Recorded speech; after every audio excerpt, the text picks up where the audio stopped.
And so Daniel Martell has given a brand new, fresh interview. I think yesterday we saw snippets of it posted on the CBC channel. However, today they actually posted the whole interview, and I'd really, really like to talk about it because it's contradictory to Malehya's initial story. For anyone that doesn't know, I'll give a little context. Daniel Martell is the stepfather of two missing children, Lilly and Jack Sullivan, Lilly of 6, Jack of 4. They were missing from Nova Scotia in a rural setting, miles and miles and miles of woods around their mobile home where they were missing from. Since then, Daniel has given several interviews, whereas the mother of the children only gave one interview the day after the disappearance on May the 3rd.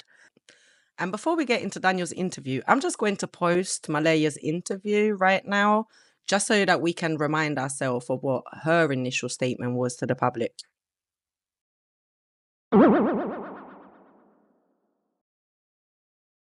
What happened was we woke up, I heard them playing in the next room beside us, and I was drifting in and out of sleep, and they're not the type of kids that we tell them not to go outside on their own. We always make sure that we're out there with them, watching them, and they happen to just get out that sliding door, and we can't hear it when it opens, and they were outside playing, but we weren't aware of it at the time, and the next thing we knew, it was quiet.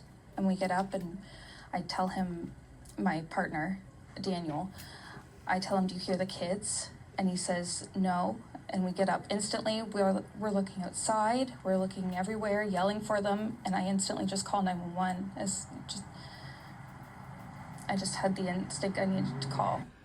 So that was the mother's only interview ever given. And that was the day after the disappearance, May the 3rd. And now let's get into what Daniel said in his last interview. It's been 6 weeks now since you've seen Lilly and Jack. I just want to ask, how are you holding up? It's been a long 6 weeks. I know that everybody basically in the world at this point is always wanting to know what happened. It's been from sadness to anger at this point. And I know the RCMP and major crimes are working around the clock trying to piece everything together, and I'm grateful for that. But it always leaves the question, 6 weeks has gone by, and we know at this point they're not in the woods. And where are they? Do we know that for sure, though? Do we actually know that these kids are in the woods? The lady that was leading the search never said that. In this province. It's the biggest search I've been involved in. And she's been at this 22 years. Do you think those kids are in the woods?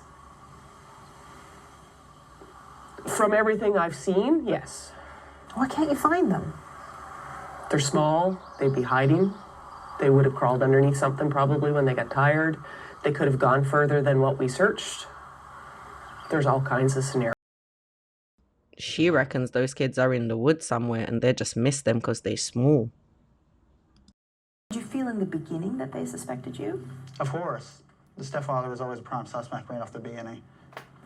You felt that from the beginning? Yeah. But you don't feel that now? No, I don't feel that at all. I asked for the lie detector exam, the polygraph exam. I gave them my phone. I told them I, do drug tests because there's a lot of rumors online about a drug party. Mm-hmm. I know the person that said there's rumors, and it was just to take the heat off themselves. Was there any kind of party? No. That sounds like deflection. Why mention he knows the person that started the rumor and is to take the heat off themselves? That's an interesting choice of words. And it's almost insinuating that he knows something more than he's told us, like what, in terms of what actually happened to these children. Was there any kind of gathering that No. someone might have thought was a party? No. There were no people at the house? No. Not the night before. Okay, you mentioned you offered to take a polygraph test. Yeah. Did the RCMP take you up on that? Yes, it did. And how did that unfold? That unfolded in my favor. They obviously know I wasn't lying about anything. So they said, "Yep, great, thank you. Come in Yeah. for a polygraph test." Yeah, it took a little while to set up, and When did you do that test? I don't know the exact date, but that would be at least 3 weeks ago, probably.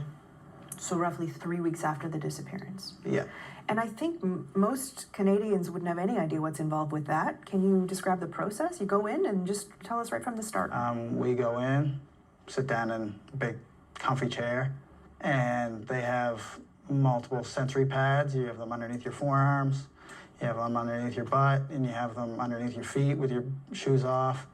You have a sweat gland on one finger. You have a measuring instrument for blood flow that goes in and out of your hand. And you have a cuff on your arm for blood pressure to measure your pulse. Were you nervous? Yeah, I was extremely nervous. Especially with the first question they asked you, did you kill Lilly and Jack? Why does his smile look like a smirk?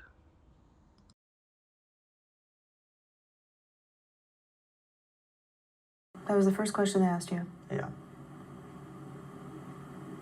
Yeah. What went through your mind when someone's asking you that question so point blank like that?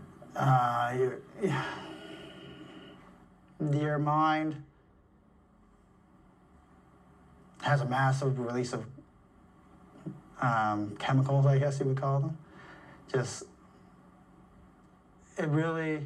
like your stress levels just astronomically through the roof, and your body doesn't know what to do, because it's not every day the way you're hooked up to machines in an interrogation room where someone asks you questions like that. What other kinds of questions did they ask you? All the questions pertain to the death of Lilly and Jack.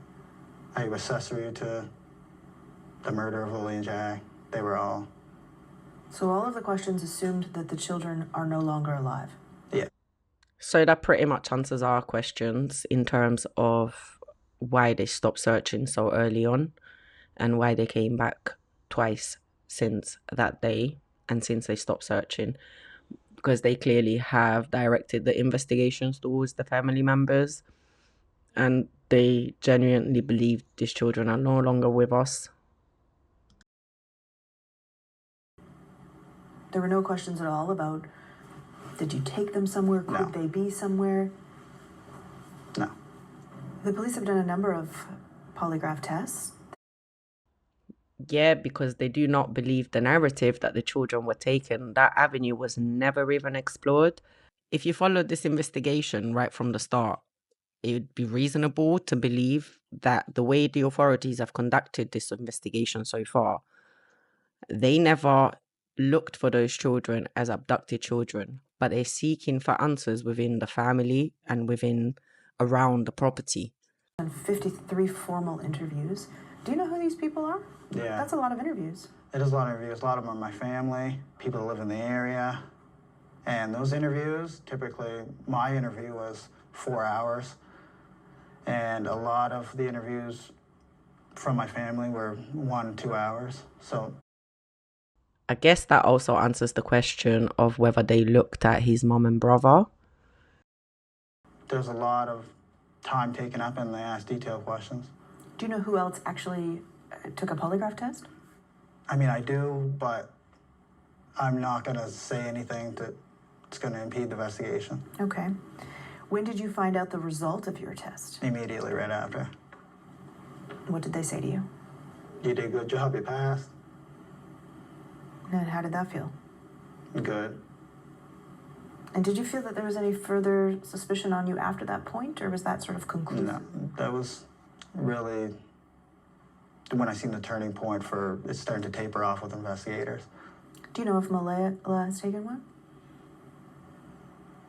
I don't know if I can say it, but I will anyway. Yes, she did take one. Okay, she took one. Do you know the result? No. RCP weren't allowed to tell me I asked.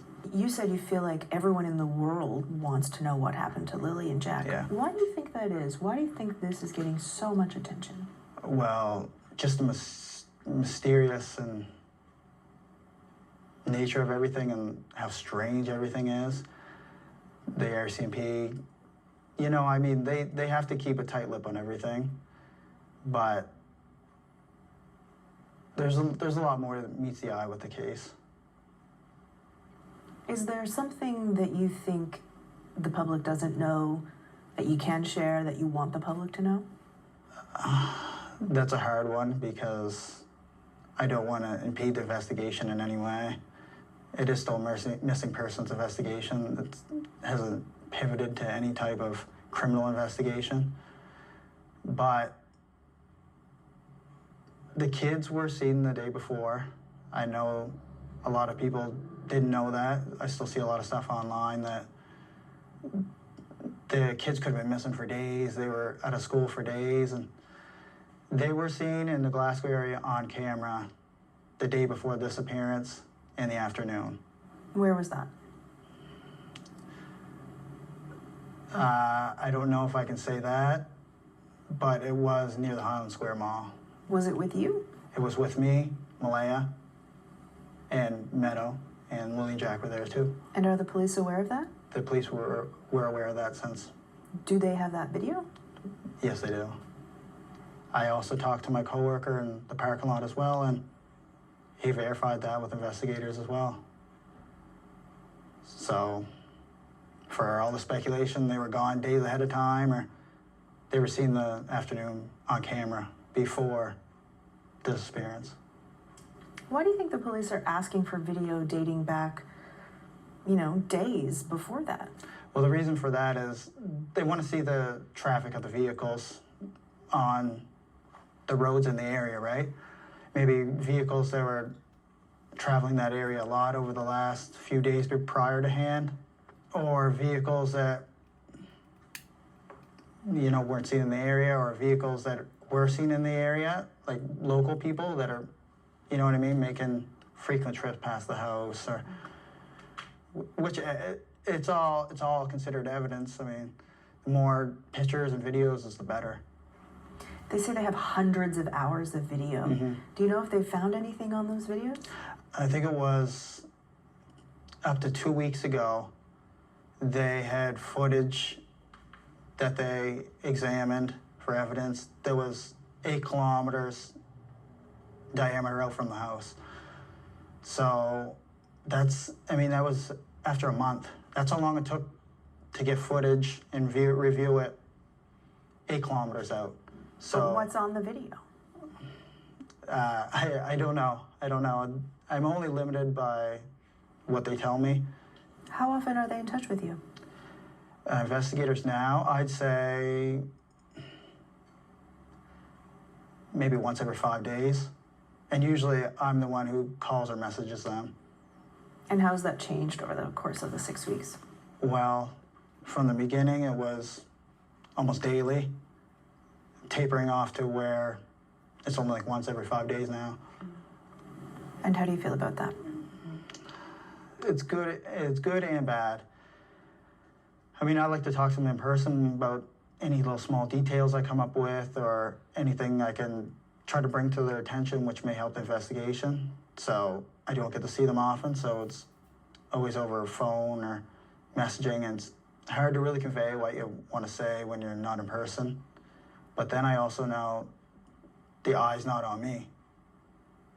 The investigators don't see me as part of the disappearance. How do you know that? Exactly. How does he know that for sure?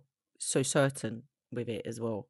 Like, are the authorities literally allowed to be like, yeah, mate, we know you're nothing to do with it. We know who did it mid-investigation, while there's still a digital investigation going on all data that they obviously downloaded off of various devices.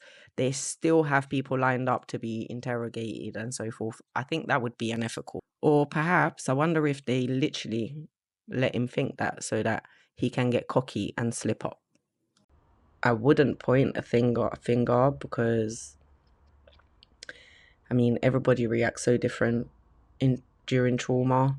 And if he is innocent, this is a man that went from a family of 7 to being completely alone, as he's pointed out on many occasions. So he could be reacting to trauma. But it does make me wonder whether the cockiness that I read in his attitude while he's talking about when he was taking the polygraph and how police ain't in contact with him as often, so they clearly cleared him off the suspect list and all that. Like, is that cockiness because he feels like he's getting away with it, or is that cockiness because he's so proud to tell the world, like, no, I'm nothing to do with this. Like, I actually do love these children. Like, it's really hard to tell. Well, when you're going from daily to tapering off every 5 days, I mean, I already gave them everything on my phone. I'm the one who originally said, here, take my phone. We'll go through all my banking information. We'll go through all my stuff on my GPS from Google. And you were offering all that up, right? Yeah, I offered everything. And why were you doing that? To show them that I want to get the investigation moving. I know I have nothing to do with any of it. A lot of speculation is, you killed the kids. Let's come out and say it straight as it is. What do you think when you read that? It's a lot of nonsense, obviously. I know the truth. I didn't kill Lilly and Jack. And I just think a lot of people online they're seeking drama. That's the main thing.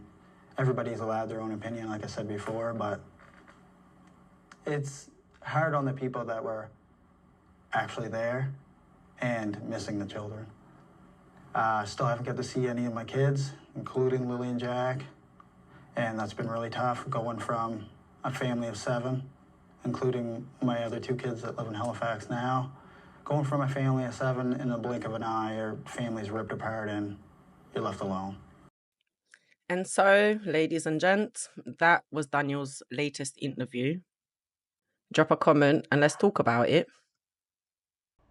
But it does bring the question that if he was completely safe and he was found to be cleared and completely innocent in whatever happened to Lilly and Jack, then why would he be the one that social services are impeding from seeing his children? That's procedures that by any means indicate that he's definitely not cleared as a suspect, and police definitely suspect foul play. So it makes me wonder, why give this public interview? I don't know. But anyways, if you too are obsessed with this case as I am, drop a comment and let me know what you think about this interview. And if you sub to the channel, you'll know when I drop any future videos and any updates on this case. And if you want to see the whole interview without interruptions, then I'll link it below in the description box. Until then, bye for now.